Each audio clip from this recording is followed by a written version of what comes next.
तो हम लोग सहनी परिवार के आदमी हैं, हम लोग को इतना कहाँ से फुर्सत मिलेगा ये कोर्ट कचहरी दौड़ने का, और पैसा कहाँ से इतना लाएंगे कोर्ट कचहरी जाने के लिए। और ये जो है सो झूठा आरोप में हमारे पत्नी दीपा देवी को फंसाया गया, और नेट 12 बजे के रात में उसको उठा लिया गया। क्या महिला को 12 बजे रात में उठाया जाता है?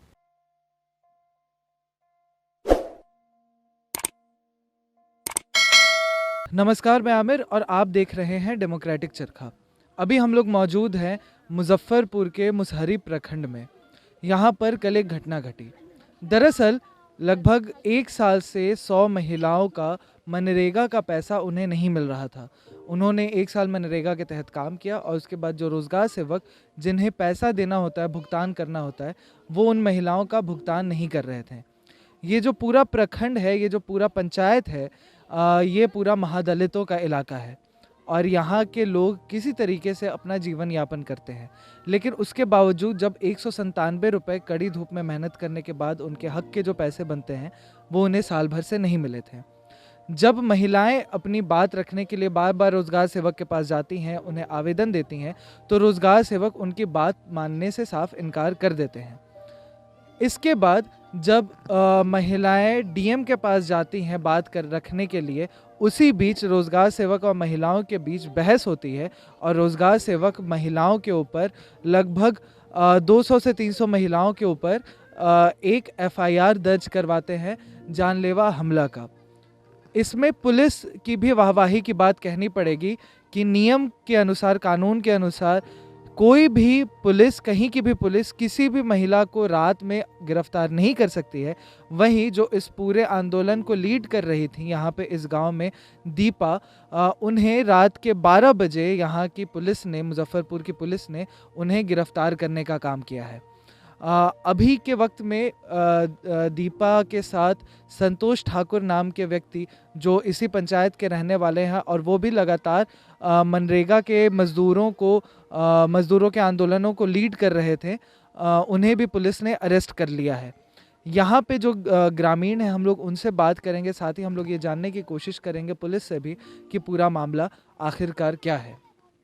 कुंती देवी जी, क्या पूरा मामला हुआ है? आपको कब से नहीं मनरेगा का पैसा मिला? 3 साल से काम करे छी, हमरा मिलबे न करे पैसे। 3 साल से पैसा नहीं मिला? दूगो इन्ने साइट पर कैली है तो न मिलल है, पर काम कैलिए से न मिलल है, तेसर काम कैलिए से न मिलल है, तेसर साल के आ न पढ़े के मिलल है। एम की तो कामे न कलिए, कामे न मिल है। पूरा मामला है क्या जी, ये काम किए हुए हैं, पैसा नहीं दिए हैं या काम मांगने किए हैं, तो दीपा दीदी उस दिन रहबे नहीं किए हैं। हम लोग सब गए हैं तो काम मांगने के लिए तो घूस भी मांगता है। घूस गरीब लोग के घूस कहाँ से आएगा जो घूस देने का। तो इसीलिए सब हल्ला फसाद, महिला लोग सब काम मांगने गया तो इसी मोहल्ला में बड़ फसाद गया कि उसी दिन रात में माने दीपा दीदी के उठा करके माने पुलिस भेज करके 12 बजे रात माने ले गया है। तो उस दिन दीपा जी मौजूद नहीं था। वो कहाँ पर थी? वो था सीएलएफ में। सीएलएफ क्या हुआ? सीएलएफ हुआ महिला के लोग का है, सीएलएफ में जाता है, मानी महीना मीटिंग होता है, जीविका वाला मीटिंग होता है। तो वो उस जीविका के बैठक? हाँ, वो जीविका के बैठक में गया हुआ है। फिर भी उनको पुलिस मारपीट करके पुलिस यहाँ से उठा करके बिस्तरा पर से भी ले गया है। कितने बजे पुलिस उनको? 12 बजे रात में आए हैं। जब कल सुबह हम थाना पर गए हैं 21 तारीख को, पूछे बड़ा बाबू से जो ऐसे अरेस्टिंग क्यों किए हैं, आप तो सूचित हमको करते कम से कम जो आप पर केस है। तो हमको बोलता है कि ज़्यादा यहाँ नेतागिरी नहीं कीजिए। हमारे हस्बैंड भी जो हाजत में थे उसमें से बोले जो उसका केस किए हैं तो आम पब्लिक को जो 35 आदमी का है पैठारू भट्ठा बाकी अति लंबित भुगतान बाकी, उसका भी आवेदन लीजिए। तो उनको भी कहता है बड़ा बाबू जी आप ज़्यादा यहाँ नेतागिरी नहीं कीजिए, थाना में नहीं चलेगा।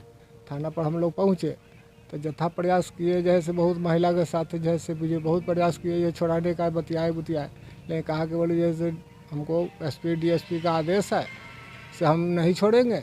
और जो हम लोगों को भी जैसे भेटो मुर्गा तो नहीं करने देता था, आज जैसे डांट करके बहुत मैंने भगाने का कोशिश करता है, बहुत डांटा उठा, कहा कि 100 आदमी को भीतर कर देंगे बड़ू, अभी 400 आदमी का नाम है ना बड़ू, 100 आदमी को धकेल देंगे, भेज देंगे बड़ू, बहुत डांटा।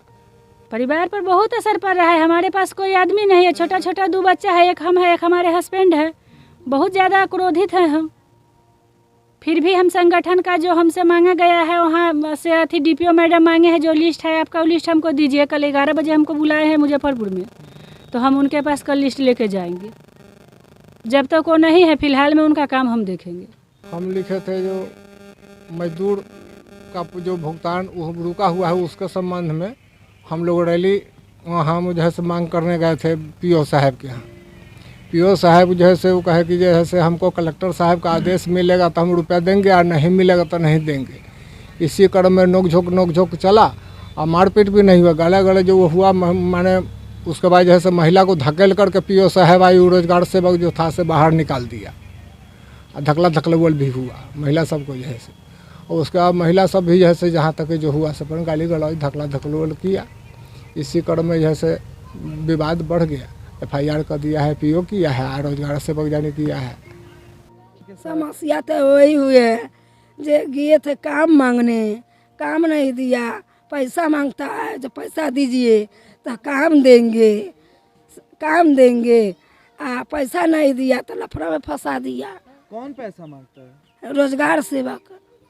तो आपको क्यों काम नहीं मिल रहा है या क्यों आपका पैसा अटका हुआ है? क्या इसको लेकर आपने रोजगार सेवक से बातचीत की है? तो हम बात करे छे तो सब मारे दौड़े छे। कौन मारने दौड़ता है? जोगाड़ सेवक। क्या वो बोलते हैं? कहे छे ना मिलता फिर से जो अथी पासबुक अथी कह के खाता चालू कह के मंगाई छे तब होते। क्या कहते हैं वो? कब से आप लोगों को पैसा नहीं मिला है? हमका तो 1.5 साल हो गया। 1.5 साल से मनरेगा का पैसा आपको नहीं मिला? ना। तो 1.5 सालों से फिर आप अपना घर कैसे चला रही हैं? किस तरीके? कमा के खुरपी के बन करके मजदूरी करके। आपका कितना पैसा फंसा हुआ है? 14 दिन के। 14 दिन का पैसा आपको नहीं मिला? हाँ। कितना रुपया ये लगभग होगा? अब कितना मजदूरी है? 2700 रुपये। कितनी महिलाओं का पैसा अटका हुआ है? वही 100 महिला के। तो आप लोगों 100 महिलाओं का जो पैसा अटका हुआ है लगभग 1.5 साल से, तो आप लोग घर कैसे चला रहे हैं? घर बहुत मजबूरी से चला रहे हैं। हम लोग बहुत कष्ट का पैसा कमाता है, उसे कमाया भी पैसा नहीं मिल पाता है। सभी आदमी मजदूर आदमी है, हम लोग तो कोई बिजनेस भी नहीं है। मजदूर काम भी करता है उसके बाद भी पैसा नहीं मिल पाता है सही से। बच्चे हमारे 12 साल के हैं, अथी पैसे के कारण लड़का हमारे खुरपी के बंद करके जाता है, स्कूल नहीं पढ़ने पाता है। दिक्कत है तब न जाता है खुरपी के बंद करने। दिक्कत नहीं रहता तो नहीं जाते खुरपी के बंद करने। मर्द नहीं है ठीक से कमाता है, 1 महीना जाता है 10 दिन रहता है, भागल घोड़े आता है, ठीक से नहीं कमाता है, खुरपी के मजदूरी करके तब खाता है। कितने दिन से आप लोग आवेदन लेकर? 1 साल से जा रहे हैं आवेदन लेके। इस पंचायत में तो कम से कम 100 महिला का पैसा रुका हुआ है। 100 महिला का पैसा? हाँ। तो आप लोग कैसे अपना घर चला पा रही हैं जब आप लोग का 1-1.5 साल से पैसा रुका हुआ है? तो मांगने जाते हैं, काम कहते हैं पैसा दीजिए, पैसों नहीं देता है, और काम मांगते हैं तो काम भी नहीं देता है। आप पूछे कि वो मैंने कहा वो अथी के चांद के रोजगार सेवक कौन है, तो बताए दूसरे आदमी वहाँ पर के उसी में के कोई स्टाफ, तो गए बोले कि हमको काम दीजिए, तो ना गाली देने लग गए हमको। कौन गाली देने लगे? वही रोजगार सेवक गाली देने लग गए, बोले भागो यहाँ से, गाली देना माधर चौथ भोसरे वाला, भागो, काम उम नहीं देंगे, पैसा भी नहीं देंगे। इसीलिए हम लोग पर वो झूठा आरोप लगा दिया जो हमको मारा है। इसीलिए दीपा दीदी के ले गए पकड़ के 12 बजे रात में। आज जिस दिन हुआ है वो अथी धरना दिए हैं हम लोग, उस दिन दीपा दीदी नहीं थे। CLF के मीटिंग में VRP में है ना दीदी, तो उसी में गए थे मीटिंग में, नहीं थे दीपा दीदी। अब हम सब बाल बच्चा है तो हम सब भीख उख मांग के खियाबै छी, हम कमाई छी तो कोनो देबे न करैया। हमरा पास में तो कोई ना है, हमरे पैसा सब रोक लिया। पैसा नहीं रहने की वजह से हम लोग को बहुत समस्या आता है। बच्चे की तबीयत खराब हो जाती है, उसमें पैसा की ज़रूरत पड़ता है। बच्चे की पढ़ाई सही से नहीं हो पाता है। राष्ट्रीय रोजगार गारंटी कार्ड बनाया सरकार, उसे भी पेट चलता था, वो भी यहाँ का पंचायत में काम नहीं होने देता है। रोजगार सेवक सही से काम नहीं देता है। अभी हम लोग मुसहरी थाना आए थे, यहाँ पर जो थाना प्रभारी हैं उनसे बातचीत करने के लिए, पुलिस का पक्ष जानने के लिए। हालांकि उन्होंने ऑन कैमरा बात करने से साफ मना कर दिया। अभी हम लोग वहीं पर खड़े हुए हैं, ऑन कैमरा उन्होंने बात करने से साफ मना किया। उन्होंने कहा कि इस पर मैं आधिकारिक रूप से बाइट नहीं दे सकता हूँ, लेकिन उन्होंने एक बात कही। उन्होंने कहा कि जो गिरफ्तारी का समय 12 बजे बताया जा रहा है वो नहीं है, जो लॉज किया गया है यानी जो लिखा गया है वो 6:10 की गिरफ्तारी का समय है। लेकिन घर वालों का ये कहना है कि रात में 11:15 बजे संतोष ठाकुर की गिरफ्तारी हुई है और रात में 12 बजे दीपा देवी की गिरफ्तारी की गई है। लेकिन पुलिस का पक्ष यहाँ पे कुछ और ही नज़र आ रहा है। लेकिन जिस तरीके से यहाँ पर जो मज़दूरों के अधिकार के लिए लड़ने वाले जो लोग हैं उनकी गिरफ्तारी बिहार में हो रही है, जो विसिल ब्लोवर्स हैं उनकी गिरफ्तारी हो रही है, वो बिहार में एक चिंता का विषय बना हुआ है। आपको ये हमारी ग्राउंड रिपोर्ट कैसे लगी आप हमें कमेंट करके ज़रूर बताएं। साथ ही अगर आपके क्षेत्र में भी ऐसी कोई घटना हुई है तो आप हमें ज़रूर बताएं, हम लोग आपके क्षेत्र में भी ज़रूर पहुँचेंगे। नमस्कार।